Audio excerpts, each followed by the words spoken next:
The Amazon River. Stretching 4,000 miles, it is the second longest river in the world. It is home to 10% of all life on Earth, including 3,000 different species of fish. So I set out to recreate its ecosystem in this 10-gallon aquarium. But first, I need to find a spot for it. Not on the couch, not on the toilet, but this old dresser worked. And that's kind of the only spot I had for it. I started by pouring some sand in.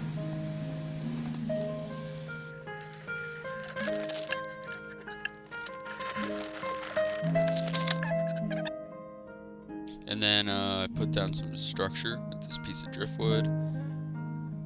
And I set up everything else and turned on the lights. I put on the filter and then I started filling it up. I turned on the filter, officially starting the experiment. Day 6, I had some leaf litter, which would naturally fall from overhanging trees. Then on day 9, I added the first plants, Amazon sword. Next day, I added some floating plants, and these are called Amazon frogbit. 16, I added the first animals.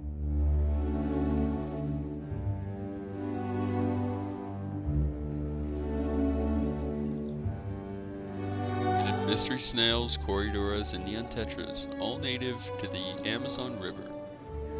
They quickly explored their new habitat.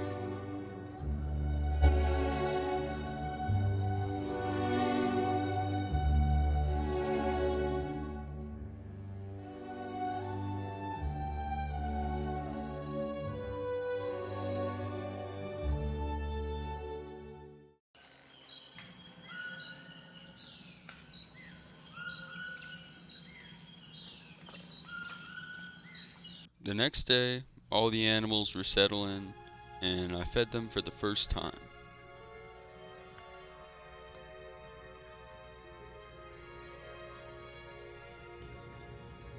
On day 18, I noticed one of the neon tetras had a jaw deformity.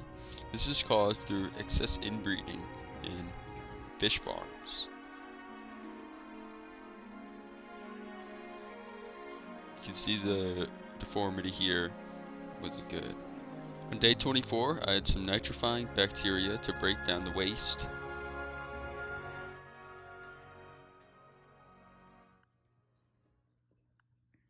On day 30, you can see here all the corridoras are eating peacefully. But then a snail comes over to take all the food for himself. 49, I added a clown pleco to help eat the algae in the tank and keep it clean.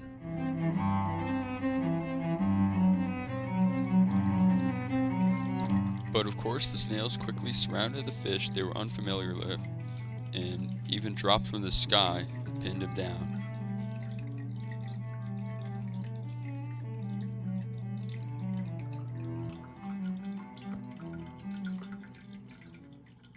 The next day, I received an order of Otocinclus. They had formed a symbiotic relationship with the snails, cleaning the snail shell and getting food in return. As soon as I put the Otos in, they got straight to work, and they were quickly settling in.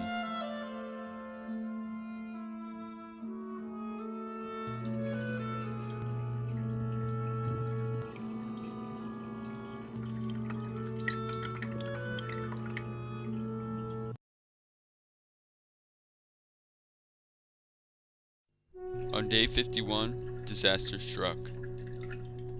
I had to quickly quarantine the pleco as he had an infectious disease called Ichthyomuffis something, but it's ick for short. And the next day, I noticed it had spread to the neon tetras. This could become a serious problem if I didn't act quick.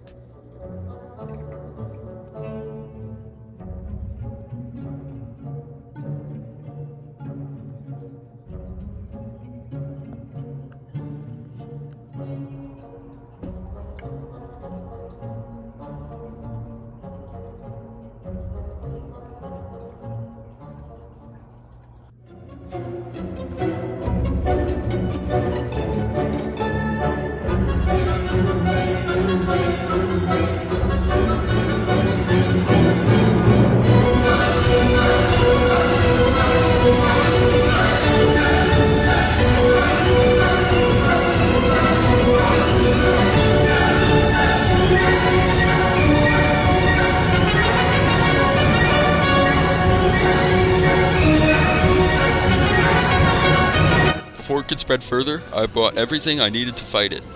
I was going to make sure this ecosystem would not collapse and die off even if I was interfering.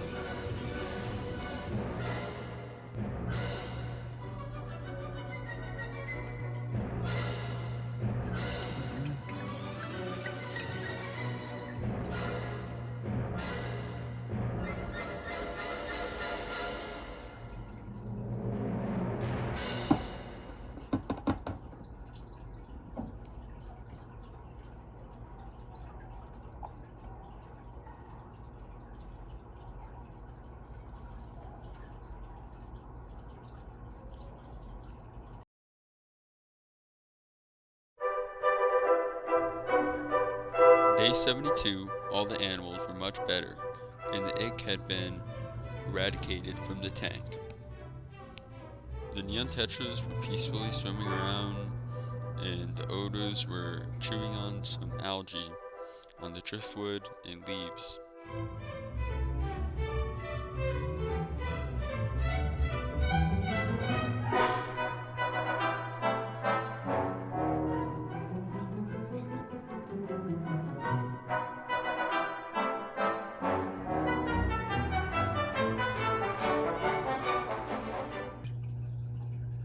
On day 76, I added a new fish.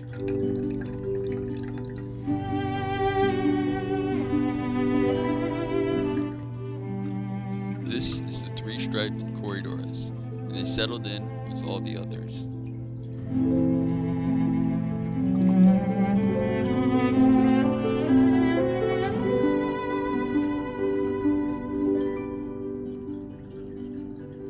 The next day, they were swimming around the leaves.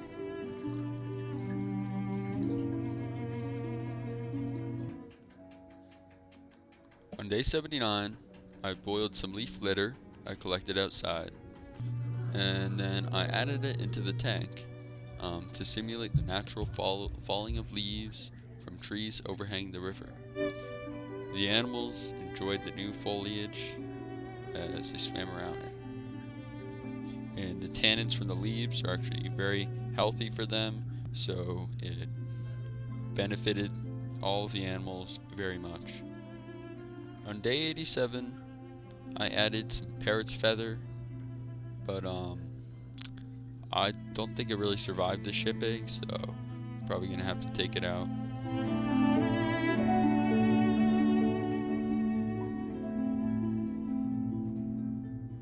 Finally, day 100, bringing an end to our experiment.